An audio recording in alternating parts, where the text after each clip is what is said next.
감사합니다. 오늘 우리가 함께 나눌 말씀은 사도행전입니다. 사도행전 15장 1절로 21절까지 말씀을 함께 보도록 하겠습니다. 사도행전 15장 1절로 21절까지. 제가 가진 성경은 신약성경 213페이지입니다. 신약성경 213페이지 사도행전 15장 1절로 21절까지입니다. 다 찾으신 줄 알고 한 목소리로 함께 읽도록 하겠습니다. 함께 읽습니다. 시작. 어떤 사람들이 유대로부터 내려와서 형제들을 가르치되 너희가 모세의 법대로 할례를 받지 아니하면 능히 구원을 받지 못하리라 하니 바울 및 바나바와 그들 사이에 적지 아니한 다툼과 변론이 일어난지라. 형제들이 이 문제에 대하여 바울과 바나바와 및 그 중에 몇 사람을 예루살렘에 있는 사도와 장로들에게 보내기로 작정하니라. 그들이 교회의 전송을 받고 베니게와 사마리아로 다니며 이방인들이 주께 돌아온 일을 말하여 형제들을 다 크게 기쁘게 하더라. 예루살렘에 이르러 교회와 사도와 장로들에게 영접을 받고 하나님이 자기들과 함께 계셔 행하신 모든 일을 말하매 바리새파 중에 어떤 믿는 사람들이 일어나 말하되 이방인에게 할례를 행하고 모세의 율법을 지키라 명하는 것이 마땅하다 하니라. 사도와 장로들이 이 일을 의논하러 모여 많은 변론이 있은 후에 베드로가 일어나 말하되 형제들아 너희도 알거니와 하나님이 이방인들로 내 입에서 복음의 말씀을 들어 믿게 하시려고 오래전부터 너희가 돼서 나를 택하시고 또 마음을 아시는 하나님이 우리에게와 같이 그들에게도 성령을 주어 증언하시고 믿음으로 그들의 마음을 깨끗이 하사 그들이나 우리나 차별하지 아니하셨느니라. 그런데 지금 너희가 어찌하여 하나님을 시험하여 우리 조상과 우리도 능히 매지 못하던 명예를 제자들의 목에 두려느냐. 그러나 우리는 그들이 우리와 동일하게 주 예수의 은혜로 구원받는 줄을 믿노라 하니라. 온 무리가 가만히 있어 바나바와 바울이 하나님께서 자기들로 말미암아 이방인 중에서 행하신 표적과 기사에 관하여 말하는 것을 듣더니 말을 마침에 야고보가 대답하여 이르되 형제들아 내 말을 들으라. 하나님이 처음으로 이방인 중에서 자기 이름을 위할 백성을 취하시려고 그들을 돌보신 것을 시므온이 말하였으니 선지자들의 말씀이 이와 일치하도다. 기록된 바 이후에 내가 돌아와서 다윗의 무너진 장막을 다시 지으며 또 그 허물어진 것을 다시 지어 일으키리니 이는 그 남은 사람들과 내 이름으로 일컬음을 받는 모든 이방인들로 주를 찾게 하려 함이라 하셨으니 즉 예로부터 이것을 알게 하시는 주의 말씀이라 함과 같으니라. 그러므로 내 의견에는 이방인 중에서 하나님께로 돌아오는 자들을 괴롭게 하지 말고 다만 우상의 더러운 것과 음행과 목매어 죽인 것과 피를 멀리하라고 편지하는 것이 옳으니 이는 예로부터 각 성에서 모세를 전하는 자가 있어 안식일마다 회당에서 그 글을 읽음이라 하더라. 아멘, 아멘. 우리는 계속해서 사도행전을 통해 하나님의 은혜를 함께 나누고 있습니다. 오늘 우리가 함께 읽은 이 사도행전 15장은 바울과 바나바의 1차 선교 여행 이후에 그 이후에 안디옥 교회, 이방인들이 중심이 되었던 안디옥 교회에서 있었던 일들을 이제 두고 이제 이야기가 되어지고 있는 내용입니다. 히브리파 유대인들이면서 또 그리스도인인 그 사람들이 예루살렘으로부터 이 안디옥 이방인들이 중심으로 이제 교회 생활을 하고 있는 이 안디옥 교회로 내려와서 이 이방인들에게 하나님의 말씀을 가르치기 시작했던 것 같습니다. 그런데 이 성도들을 가르치는 것이 문제가 되어서 이제 어떤 논쟁과 논란이 있게 된 것이지요. 그게 1절 말씀인데요. 우리 1절 말씀 같이 함께 읽어볼까요? 함께 읽겠습니다. 시작. 어떤 사람들이 유대로부터 내려와서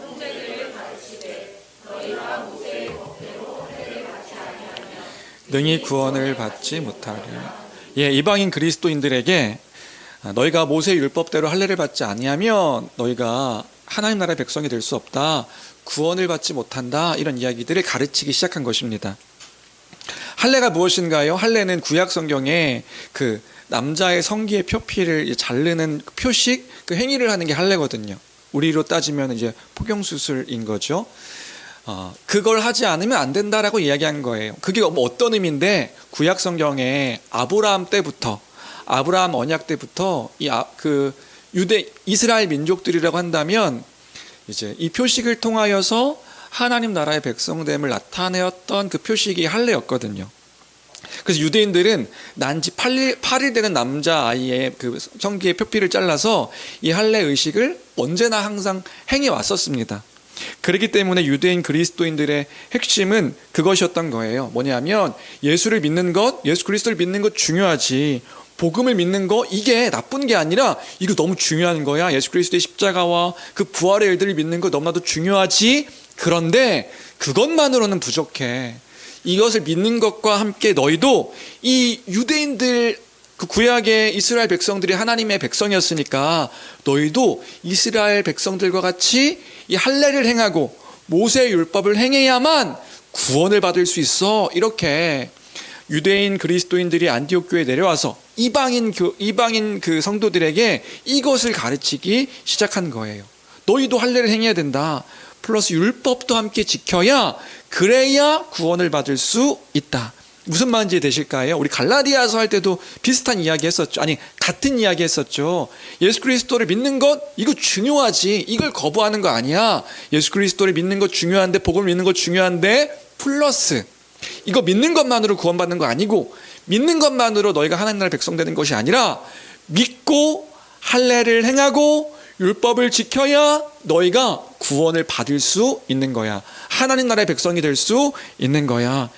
이런 이야기들로 가르치기 시작한 겁니다. 그래서 5절에 한 번 더 강조되어지고 있는데 15장 5절 우리 같이 또 한번 읽어볼까요? 함께 읽겠습니다. 시작. 바리새파 중에 어떤 믿는 사람들이 일어나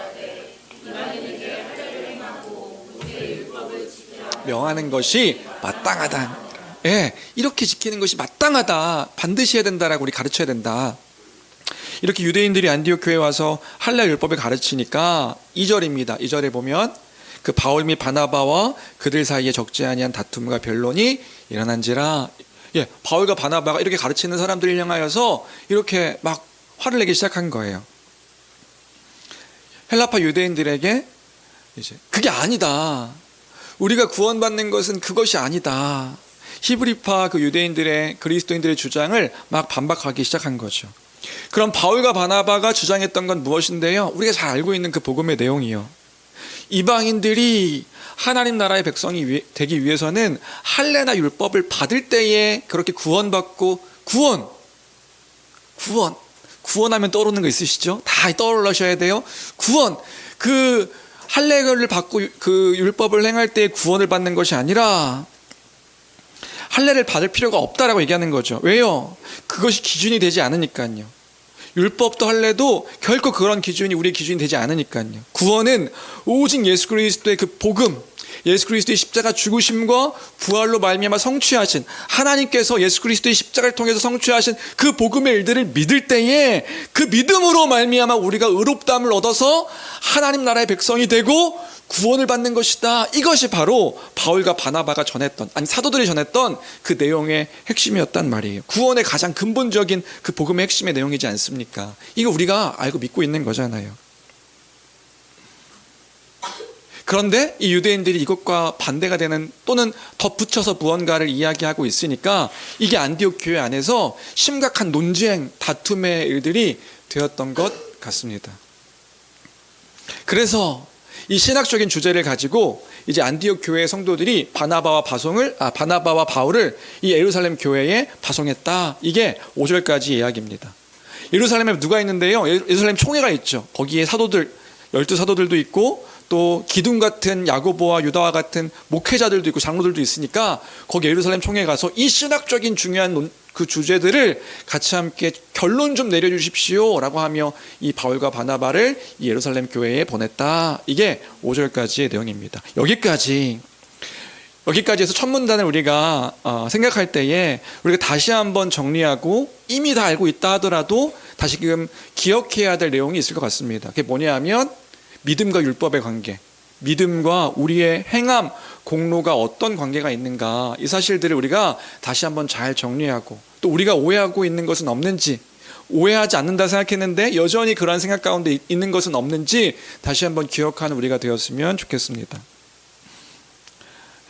우리는요 잘 알고 있어요. 뭘 알고 있냐면 우리 어떤 행함이나 공로가 아니라 오직 예수 그리스도의 복음을 믿음으로 말미암아 우리가 의롭다함을 얻어서 하나님 나라의 백성이 되는 것이다. 구원, 제사적 이미지, 상거래적 이미지, 법정적 이미지, 하나님 나라의 이미지, 가정적 이미지, 이 이미지들을 통해 구원에 대한 이야기를 했었죠. 이 구원받는 것이 어떻게 우리가 구원을 받을 수 있는가, 예수님께서 행하신 그 모든 일들을 우리가 어떻게 받을 수 있는가, 오직 믿음으로 말미암아 일들을 받아서 우리가 하나님 나라의 백성이 된다는 그 사실들을 우리는 이제 너무나도 잘 알고 있는 거란 말입니다. 우리의 행함이 기준이 될 수 없다고요.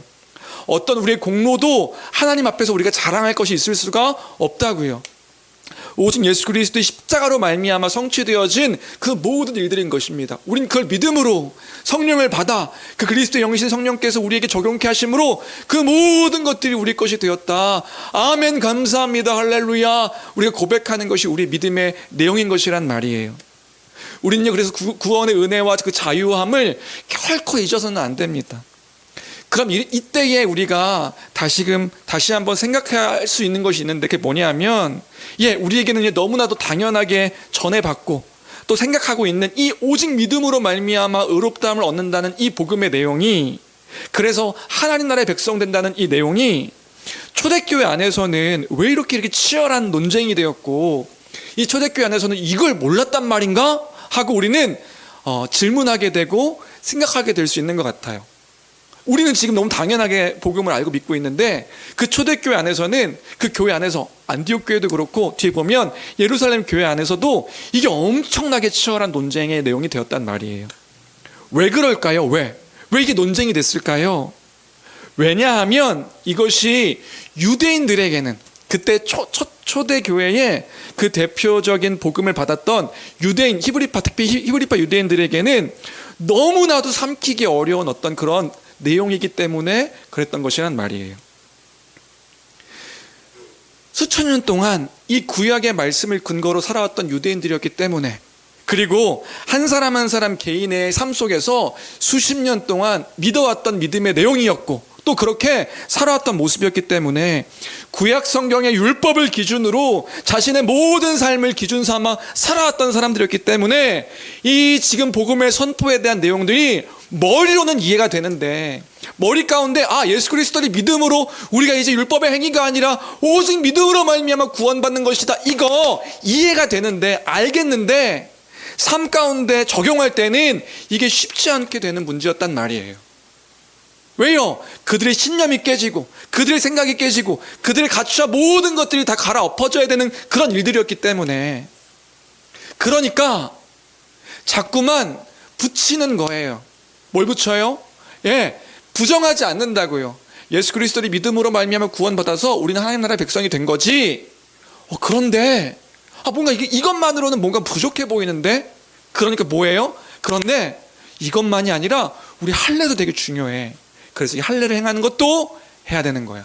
또요, 할례를 행하는 건 모세 율법에 있는 거지, 모세 율법에 나와 있는 하라 하지 말라라고 하는 명령도 지키는 게 중요해. 그래야 구원을 받을 수가 있고 그래야 하나님 나라의 백성이 되는 것이야.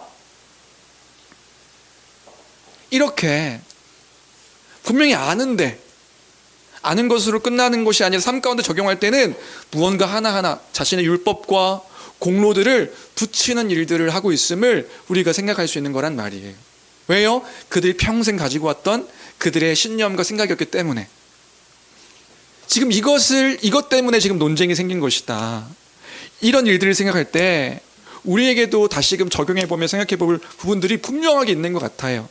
뭐요? 우리에게도 여전히 율법주의적이고 공로주의적인 태도가 존재하지는 않는지, 자유함보다는 그래서 뭔가 억압되어지고 얽매여지는 어떤 것들이 있지는 않는지, 우리가 오늘 이 말씀을 통하여서 이 말씀을 근거로 다시금 우리 자신을 돌아보는 시간들이 되었으면 좋겠습니다.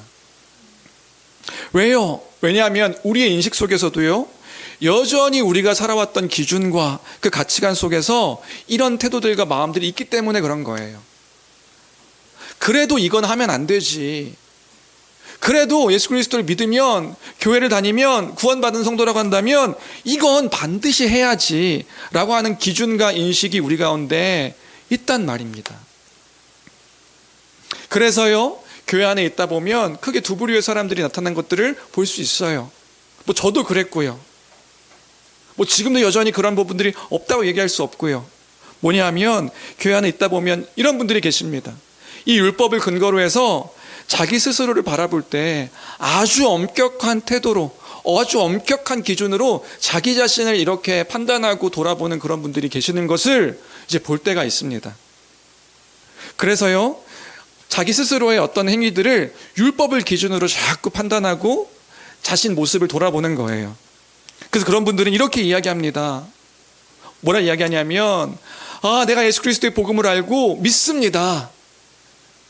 오직 예수 그리스도께서 행하신 그 공로, 그 예수 그리스도의 십자가 죽으심과 부활로 말미암아 이루신 그 일들, 예수 그리스도의 그 피값과 그 행하신 그 의를 믿을 때에 구원을 받고 하나님 나라의 그 복된 안식과 영생을 누린다는 것 이제 알게 되어서 너무나도 기쁩니다. 감사합니다. 그것이 감사의 이유와 조건입니다.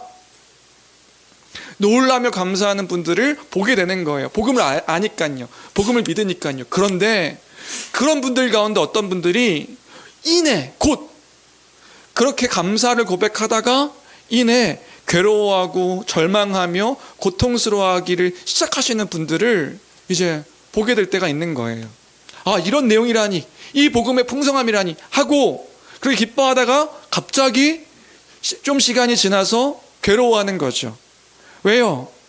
얼마 지나지 않아서 율법을 다시 끌고 들어와서, 나의 공로와 어떤 행함을 끌고 들어와서, 어떤 것이든지 끌고 들어와서 자신을 판단하고 자신을 이제 기준 삼아 옥죄이기 시작하는 모습들이 생기게 되는 거예요. 자신이 예전에 그 행했던 악한 태도가 변하지 않는 것을 보면서 괴로워하는 거예요. 나 예수님 믿는데? 이제 믿음으로 내가 고백하면서 이게 맞다고 생각하는데, 그런데 다시 삶으로 딱 돌아왔을 때 여전히 예전의 옛사람의 모습들이 막 변하지 않고 확 하고 바뀌지 않는 모습들을 보면서, 나 지금 너무 이렇게 살아가면 안 되는 건데 라고 하면서 괴로워하기 시작하는 거죠. 다른 사람을 미워하고 다른 사람들에게 어떤 피해를 끼치고 어리숙한 태도와 모습들을 보이는 나를 보니까, 이거 지금 내가 믿는 게 아닌데? 나의 삶이 지금 변하지 않는 것들을 보니까 나는 지금 믿음이라고 얘기할 수 없을 나의 삶의 모습인데, 막 율법을 갖고 들어와서 괴로워하는 지체들을 보게 될 때가 있단 말이에요. 많습니다. 그게 그냥 누구 한 사람의 그런 것들이 아니라 우리가 처음 복음을 알고 그 복음을 안 후에 율법을 끌고 들어왔을 때 우리의 모습들이 이렇게 오해될 때가 있단 말이에요. 극단적으로 예전에 청년 하나 가르쳤던 여자 청년 하나가 기억이 났는데, 그 여자 청년에게 복음을 전했습니다. 그 여자 청년이요, 복음을 듣고 열심히 듣고요, 듣는 중에 복음에 대해 관심을 가지며 이것들에 대해서 기뻐하며 즐거워하는 것들도 보았습니다. 이 복음이 이런 것이구나, 이 복음을 믿는 것이구나, 믿음을 가지고 이렇게 살아가는 것이구나. 그런데 이 여자 청년이요, 이걸 잘 배우다가 믿음에 꽂히기 시작한 거예요. 믿음에 꽂히고, 믿음에 어디까지 꽂히고, 뭐에 꽂혔냐면 이걸 동의하고 신뢰하는 것이 믿음이다. 근데 어디까지 꽂혔냐면 그 신뢰하기 때문에 이렇게 살아가야 된다, 이 살아가는 거에 꽂혀가지고 막 기뻐하다가 괴로워하기 시작하는 거예요. 그래서 이렇게 얘기하는 거죠. 그때 전도사였으니까, 전도사님, 그럼 결론이 뭐예요? 결론이, 그럼 결론은 살아야 되는 거잖아요. 결론, 이렇게 지금 복음을 이만큼 얘기했는데 결론만 얘기하라. 결론이 뭐예요? 결론은 그러니까 믿는 대로 살아야 되는 거잖아요. 그렇게 살지 않으면 안 믿는 거잖아요. 우리 앞에 더 다시 얘기해보자. 아니, 결론이 뭐냐고요. 결론은 사는 거. 여기 꽂혀가지고요. 그래서 이 여자 청년이 술 마시는 친구였는데 자기가 이걸 단번에 끊지 못하는 것들을 보면서 나는 믿음이 없는 사람이야. 담배를 태우던 친구였는데 이 담배를 끊지 못한 나를 보면서 나는 믿음이 없는 사람이야. 이거 감정적으로 굉장히 불안한 아직 어리숙한 그 친구였는데, 예수 믿으면 이 불안도 사라져야 되는 건 아니냐고. 근데 나는 여전히 불안하고 나 어떻게 될지 갈팡질팡하면서 내가 분명함이 없는 것 보니까 나는 믿지 않는 거라고. 근데 이게 점점 더 깊어지는 거예요. 점점 더 깊어지니까 뭐냐면 복음을 알아서 이제 어떻게 살아가야 되는지 알겠는데 자기가 살지 못하는 모습을 보니까 막 이제는 괴로워하기 시작하는 거예요. 복음을 알고 믿었더니 너무나 괴롭대요. 믿는 게 너무나 어렵다고 이야기하는 거예요.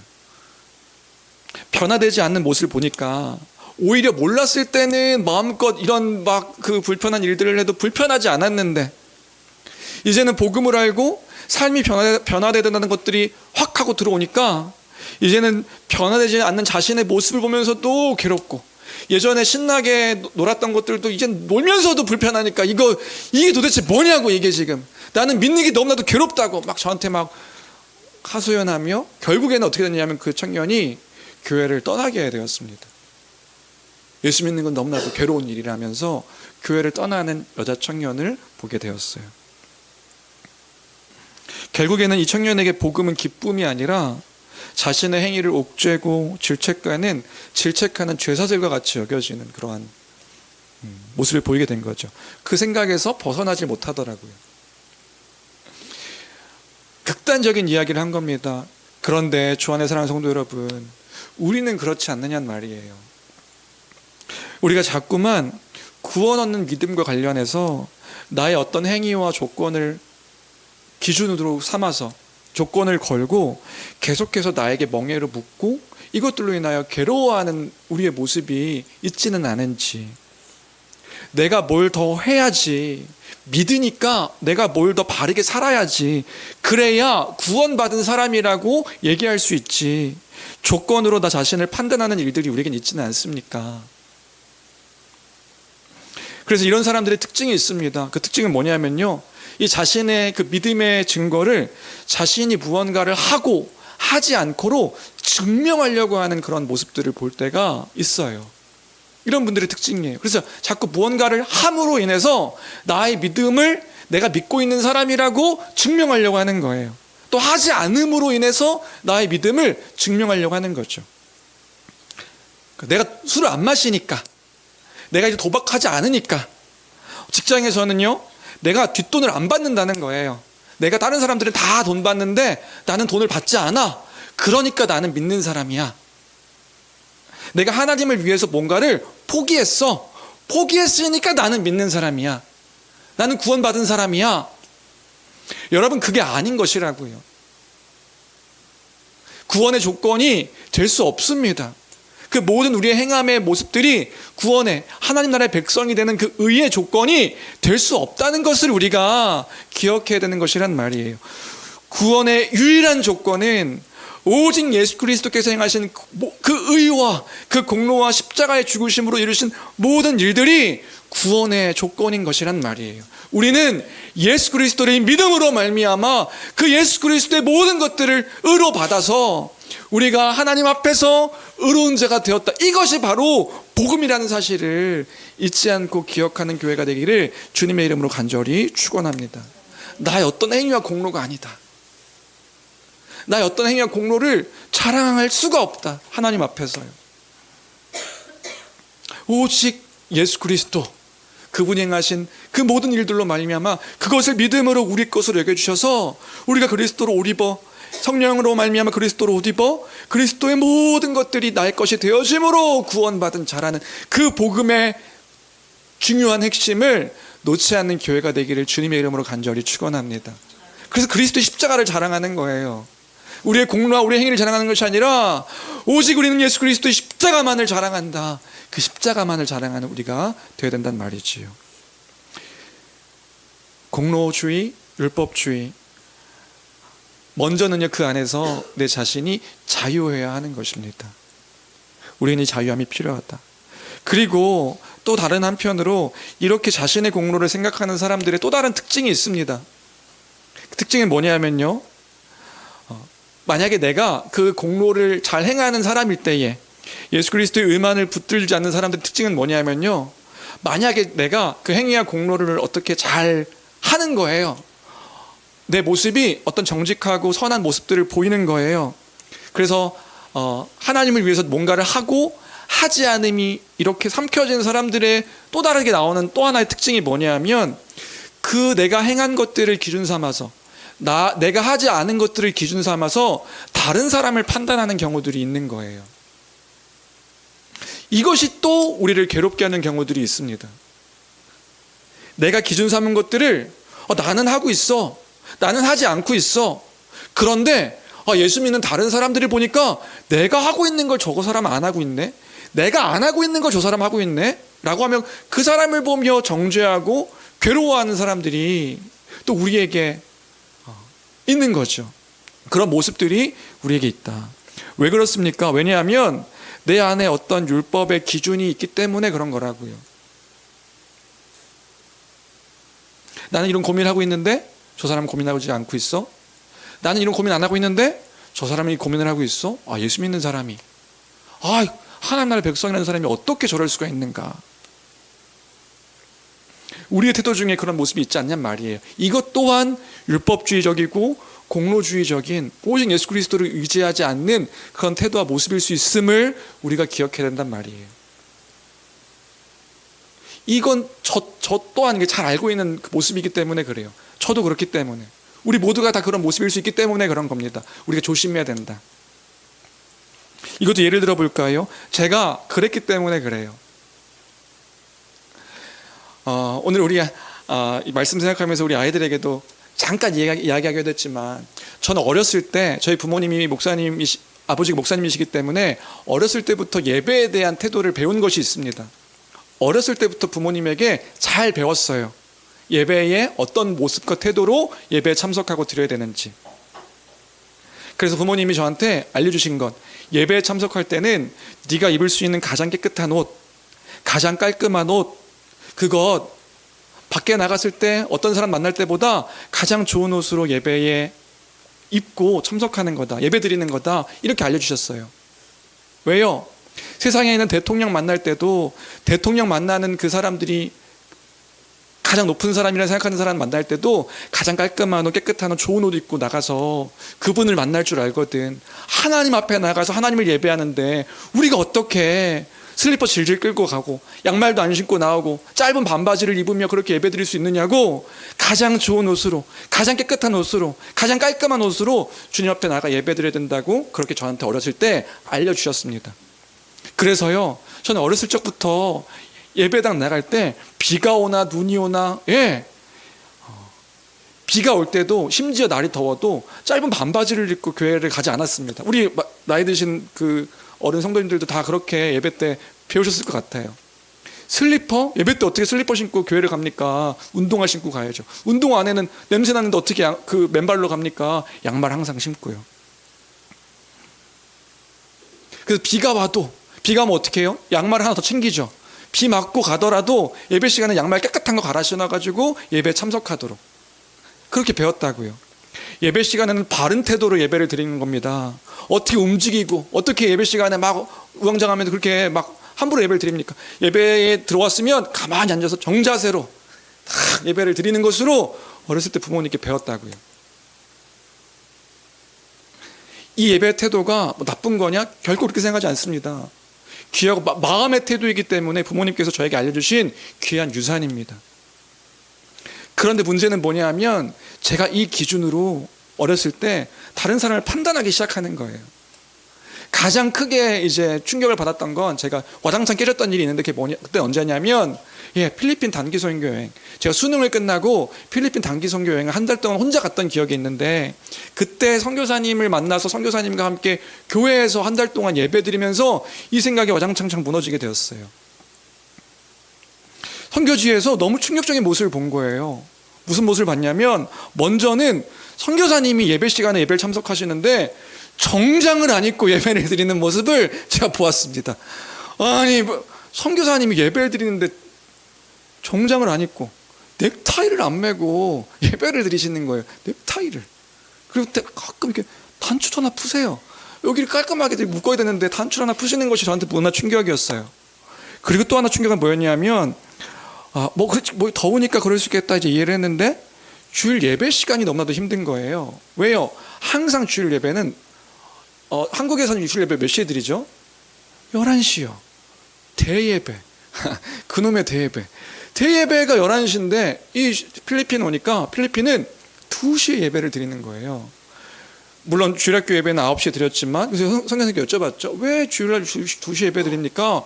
필리핀 사람들이 11시부터 2시까지가 가장 더운 시간이어서 그 사람들이 낮잠을 잔다는 거예요. 낮잠을 자니까 예배 시간은 2시로 바꿨다. 아니 선교사님 포기할 게 있죠. 지금 11시에 예배가 이 중요한 예배를 어떻게 저 사람들을 위해서 2시로 예배를 바꿀 수 있는가. 처음 갔을 땐 이단인가 이런 생각을 했었어요. 정말로 이게 이단인가? 왜냐하면 그 예배당도 좀 느낌이 달라요. 필리핀 예배당이요. 우리랑 이렇게 예배가 다르단 말이죠. 가장 충격적인 거 그 2시에 사람들이 예배에 참석하는데 성도들의 복장이 저를 너무 힘들게 했어요. 왜요? 맨발로 오고 슬리퍼로 오고 쪼리 신고 오고 짧은 반바지에 제가 지금 깨지 못해야 될 것들을 그대로 다 끌고 들어오는 거예요. 물론 긴 바지를 입고 깔끔한 옷을 입고 오시는 분들도 계셨는데 대부분의 성도들이 다 짧은 바지에 슬리퍼를 신고, 슬리퍼도 그냥 슬리퍼가 아니에요. 쪼리예요. 그래서 따각따각따각 소리가 나면서 오는 그런 슬리퍼예요. 그냥 우리처럼 이렇게 이런 고급 슬리퍼가 아니라 쪼리, 이게 발가락 2개 이렇게 껴가지고 따각따각 하는 그런 걸 신고 오는 거죠. 예배 시간에는요 막 다리를 꼬고 예배드리고 막 반쯤에 걸쳐가지고 막 예배드리고 이런 모습을 보는데 저는 어땠는데요. 저는요 필리핀 가서도 정장은 안 입었지만 카라티 딱 이렇게 하고 긴 면바지 입고 그 더운데 에어컨도 없었거든요. 양말 딱 신고 운동화 딱 입고 신고 저와 비교했을 때 이 사람들이 예배에 너무 예의가 없는 거죠. 이 사람들이 하나님의 어미와 영광을 알고 있는, 그때 또 제가 이제 회심해가지고 막 뜨거웠거든요. 막 예수 믿은 지 얼마 안 돼가지고 고등학교 2학년 때 회심해서 이제 막 하나님의 그 크심을 알게 됐는데 저 사람들 저렇게 함부로 예배 드리는 게 바른 태도인가. 그래서 제가 이제 후에 선교사님과 이런저런 이야기를 하면서 예배가 끝나고 제가 어려웠던 이야기, 마음이 어려웠던 이야기들을 선교사님께 말씀을 드렸습니다. 근데 그때 선교사님이 그런 말씀을 하시는 거예요. 그게 뭐냐면 선교사님이 사역하셨던 곳이 빈민촌이었거든요. 그땐 더 열악했던, 지금보다도 더 열악했던 빈민촌이었어서 일부가 그 사람들이 지금 자기가 입을 수 있는 제일 깨끗한 옷으로 그 사람들은 입고 온 거야. 그리고 이 예배에 온다고 그 빈민촌에 있는 사람들이 자기 씻고 깨끗하게 씻고 이 예배 자리에 참석한 거야. 그리고 그 사람들은 지금 자기들 나름대로 최선을 다해서 하나님께 예배하고 있는 거야.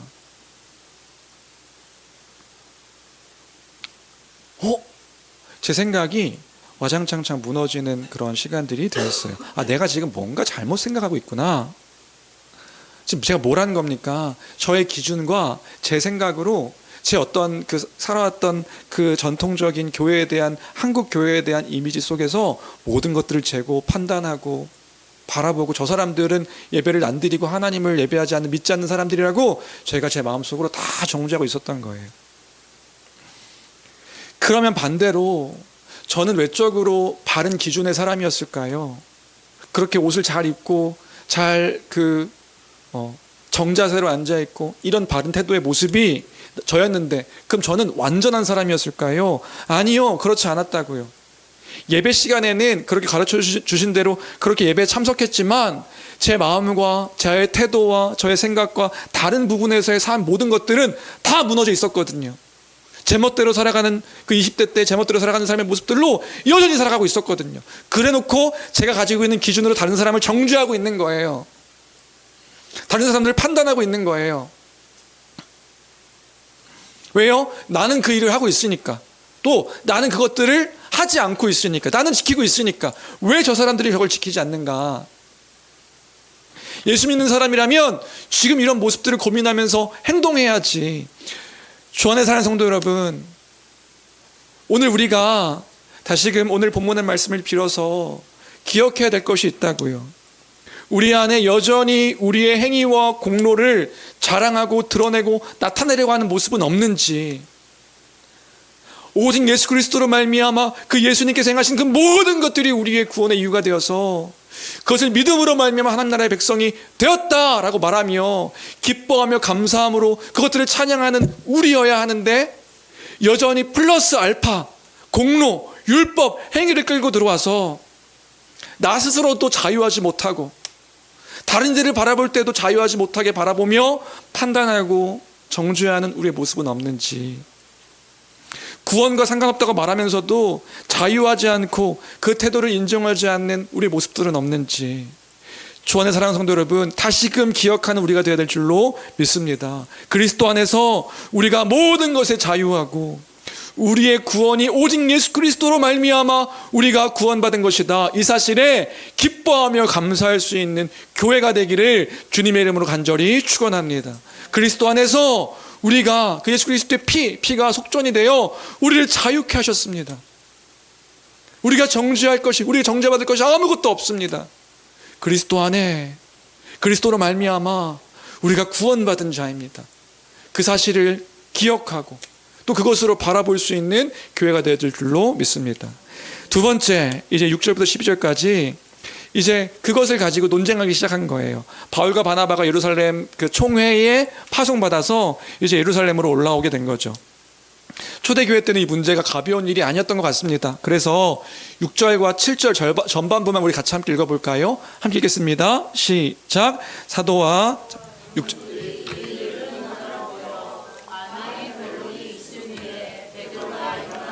예, 예루살렘 올라왔는데도 이 문제 가지고 사도와 장로들이, 그때의 야고보와 기둥 같은 목회자들이 모여가지고 이 일들로 논쟁한 거예요. 근데 그냥 논쟁이 된 게 아니라 딱 한 방으로 정리된 게 아니라 많은 변론이 있었다는 거죠.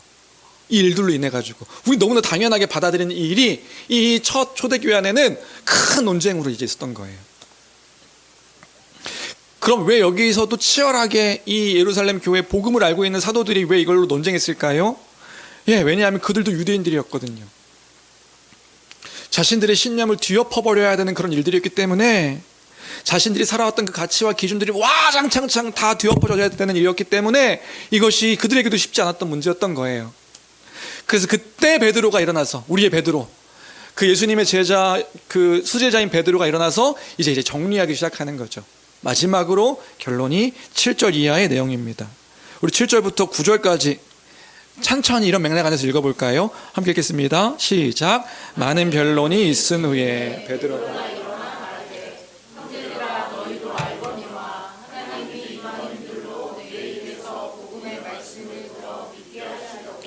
오래전부터 너희 가운데서 나를 택하시고 또 마음을 아시는 하나님이 우리에게와 같이 그들에게도 성령을 주어 증언하시고 믿음으로 그들의 마음을 깨끗하게 하사 그들이 우리나 차별하지.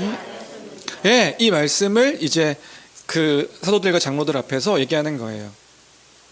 베드로는 지금 무슨 얘기하고 있냐면, 그 사도행전 10장의 고넬료 사건을 끌고 들어와서, 기억하실까요? 이방인 그 백부장 고넬료에게 있었던 일들을 끌고 들어와서 지금 이게 하나님께서 이 일들을 증언하신 거다, 이 얘기를 하고 있는 겁니다.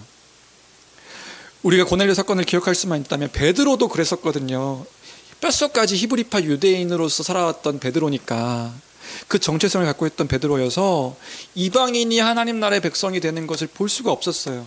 이해할 수가 없었어요. 그래서 하늘로부터 먹을 것들이, 그 율법에, 구약의 율법에 먹지 말라고 했던 먹을 것들이 내려와서 먹어라 했을 때 하나님께서 음성을 주셨음에도 불구하고 그 음식을 먹지 않았다고요.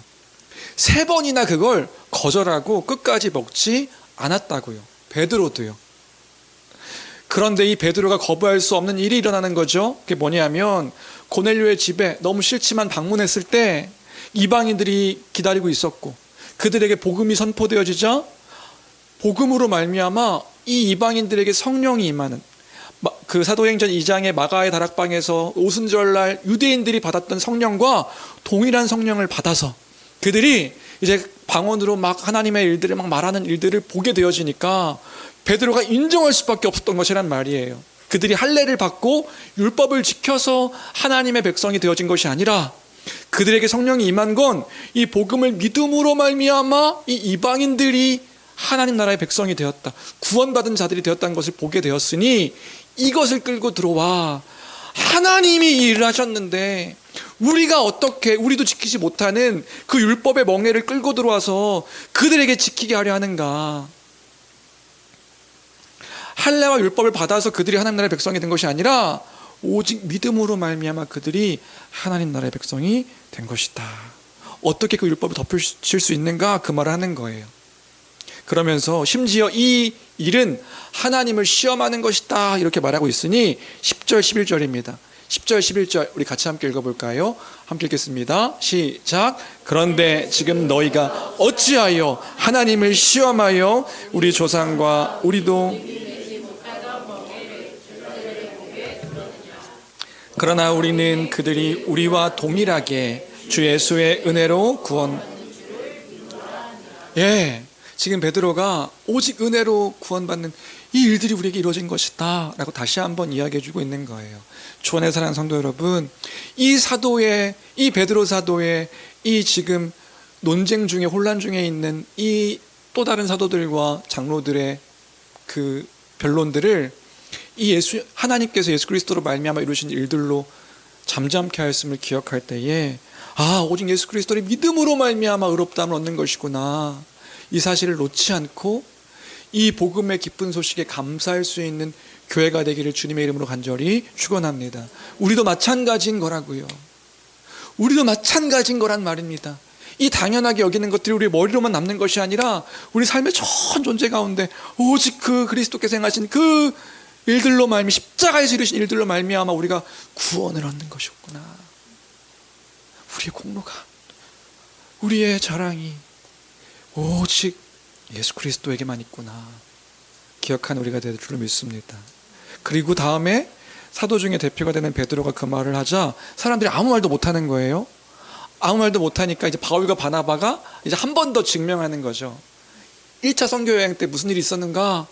표적과 기사를 통하여 이 구약 성경의 마지막 날에 있을 일들이 이 이방 땅에서 이루어져서 하나님 나라의 백성이 하나님께서 되게 하셨다. 이게 12절 말씀인데 12절도 또 읽어보겠습니다. 함께 읽습니다. 시작. 온 무리가 가만히 있어 바나바와 바울이 하나님께서 자기들로 말미암아 이방인 중에서 행하신 표적과 그래서 바울과 바나바가 한 번 더 거드는 거예요. 고넬료 사건 갖고 베드로가 얘기하니까 우리도 1차 선교 여행 때 하나님이 여러 표적과 기사들로 그 이방인들에게 하나님의 일들이 이루어졌음을 보게 하셨습니다. 할례와 율법이 아니었습니다. 오직 예수 그리스도를 믿음으로 일들을 행하셨습니다.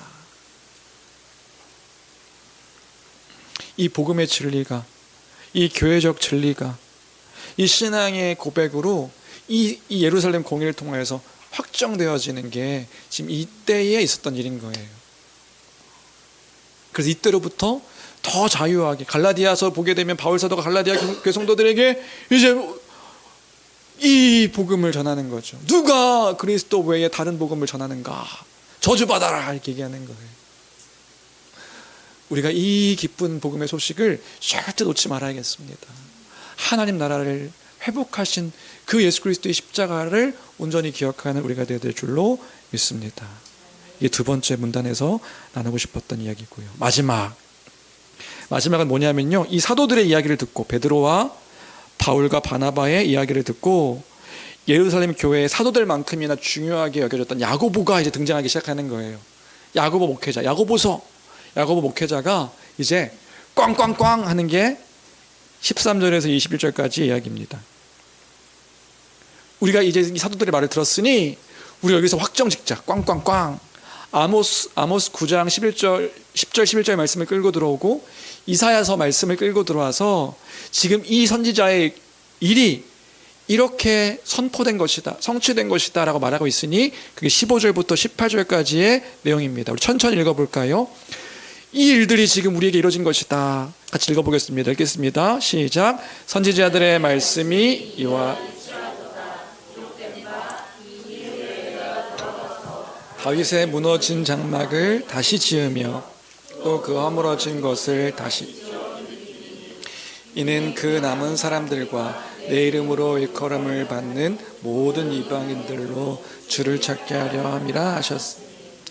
즉 예로부터 이것을 알게 하시는 주. 그 남은 사람들과 내 이름으로 일컫는 모든 이방인들로 주를 찾게 하려 함이 이뤄진 것이다.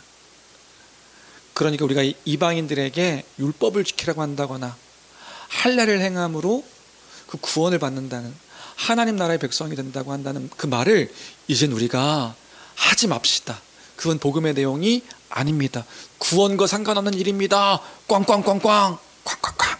이제 야고보가 그 일들을 이제 꽝꽝꽝 한 것이다.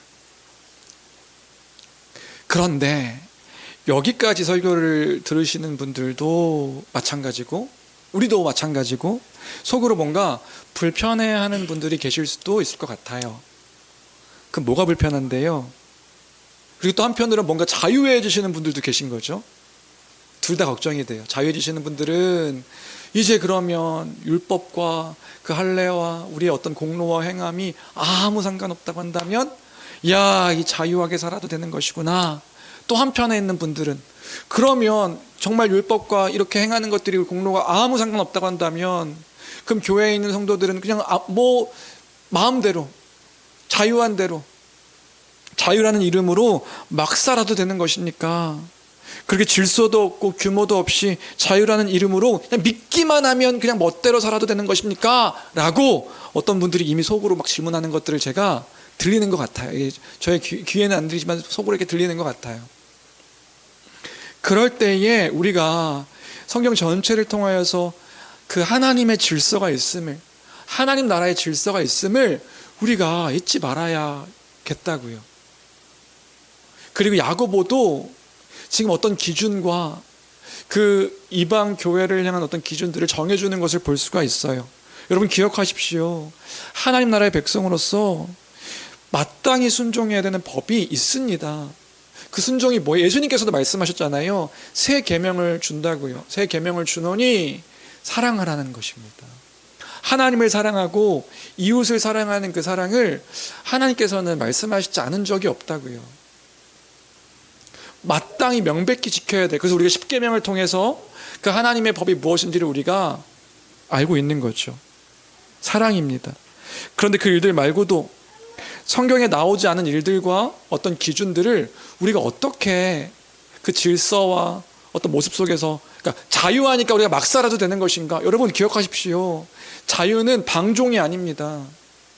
자유하다는 것이 내가 마음대로 멋대로 살아가는 어떤 모습으로 그것들을 이야기하는 것이 아니라고요. 그래서 야고보가 이런 결론으로 예루살렘 교회와 이방인들의 교회까지 우리의 기준을 삼자고 편지를 보내자 하는 내용이 19절부터 21절까지의 내용입니다. 우리 19절부터 21절까지 같이 함께 읽어보겠습니다. 함께 읽습니다. 시작. 그러므로 내 의견에는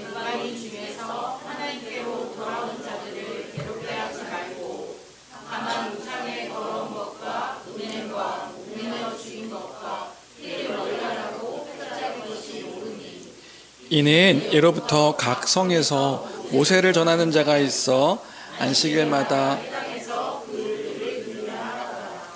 지금 무슨 얘기하는지 이해되세요? 지금 할례와 율법이 더 이상 그 구원의 조건이 되지 않는다고 꽝꽝꽝 한 거예요. 그런데 그 이방인 교회들에게 우리가 편지를 써서 보내자. 하나님께로 돌아오는 것들의 규례로 삼는 것들은 더 이상 우리가 그 지켜야 한다고 이야기하지 말자. 그런데 그건 구원과 상관없는 일이니까요. 근데 여기가 중요한 거죠. 그런데 20절 다만 뭐 하자는 거예요? 이방인들에게 이것이 구원과는 상관없는 일이라 할지라도 각 성에 유대인들이 있으니까, 안식일마다 모세의 율법을 읽고 있는 유대인들이 있으니까 그 사람들이 힘들어하고 그 사람들이 불편해할 수 있는 일들을 우리가 이방인들에게는 조심하게 하자고, 멀리하게 하자고 그렇게 편지를 써서 보내는 것은 마땅하다, 이렇게 이야기하고 있는 거예요. 무슨 말인지 되시나요? 이게 율법과 관련되어서 일들을 하자고 이야기하는 것이 아니라 그 이방인들의 사는 그 성에 유대인들도 있으니까 그 유대인들이 이 지금 이방인들이 하고 자유롭게 하는 일들에 불편하게 생각할 수 있고 어렵게 생각할 수 있는 일들이 있으니 우리가 이 일들에 대해서는 이 이방인들도 조심하자고, 이것들을 피하자고, 하지 말게 하자고, 이것들을 권면하자. 그럼 기준이 무엇인가요? 기준이 뭐냐면 못하는 게 아닌 거라고요.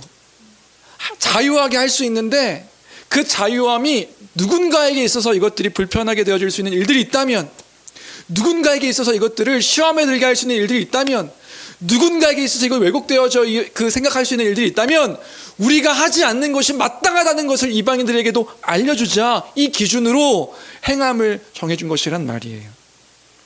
여기서 우상의 더러운 것이라는 건 이방 신에게 바친 제물을 의미하는 거거든요. 그러니까 원래 유대인들은 먹지 않아요.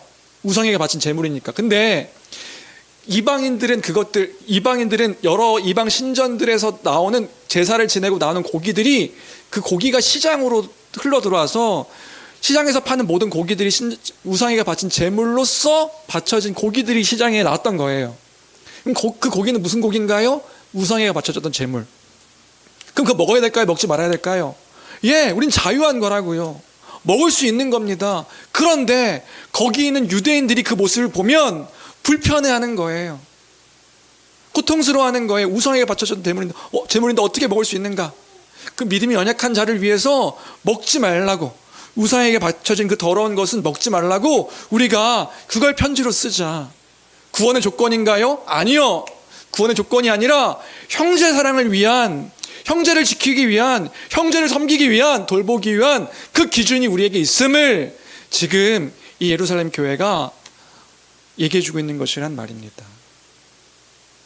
주 안에 사는 성도 여러분, 그것이 성도들의 기준인 것이라고요. 그래서 바울 사도가 이런 이야기를 한 거 아닙니까? 고린도전서 10장 23절부터 24절 우리 같이 함께 읽어볼까요? 함께 읽겠습니다. 시작. 모든 것이 가하나 모든 것이 유익한 것은 아니요 모든 것이 가하나 모든 것이 덕을 세우는 것은 아니. 누구든지 자기의 유익을 구하지 말고 남의 유익을 구하라. 누구든지 자기의 유익을 구하지 말고 남의 유익을 구하라. 그것이 이웃사랑의 모습이기 때문에 그런 거예요. 나의 유익이 아니라 내가 이들을 통해서 다른 사람을 살리고, 다른 사람을 섬기고, 다른 사람을 사랑하고, 이것이 우리의 기준이 되었으니까. 주 안에 사랑하는 성도 여러분, 이게 우리의 마음의 모습이 되어야 되는 것 아니겠습니까? 다른 지체들을 위한 삶, 다른 이들을 사랑하는 삶. 사랑이 무엇입니까? 그 존재가 즐거워하는 것들을 보고 불편하는 것들이 같이 불편할 수 있는 것이 사랑의 모습임을 기억할 때에. 말씀을 정리할까요? 어떤 것도 우리의 행함과 우리의 공로와 그 율법을 지킴이 우리의 구원에, 하나님 나라의 백성을 삼는 그 의를 이루는 구원의 조건이 될 수 없습니다. 그래서 우리는 율법에 자유합니다. 더 이상 그 어떤 것을 우리가 정죄함 받지 않습니다. 사도들이 그것들을 치열한 그들도 잘 이해되지 않는 그것 속에서 예수 그리스도의 복음을 기준으로 선포해 준 거예요. 그 얽매이고 옥죄는 그 일들이 우리에게 있어서는 안 된다고요. 주 안에서 그리스도께서 행하신 모든 일들로 인하여 우리는 자유한 자가 되었습니다. 그런데 거기서 멈추는 것이 복음의 진리가 아니라고요. 그 자유는 방종이 아닙니다. 제멋대로 살아가고 멋대로 살아가고 하나님의 질서를 무시한 채 하나님의 주인 되심을 거부한 채 살아가는 삶이 아닙니다. 명백한 하나님께서 허락하신 기준을 따라 하나님을 사랑하는 것을 우리 가장 복된 것으로 생각하고, 그게 성도의 모습 아닙니까? 하나님 나라라면서요. 하나님의 통치와 다스림 가운데 당신이 우리의 주인이십니다. 그 안에서 우리는 영원한 즐거움이 있습니다. 고백하는 그 믿음의 자들이 되었으니 하나님을 사랑하는 것과 그 이웃을 사랑하는 섬김 속에서 내가 못하는 게 아니에요. 안 하는 겁니다.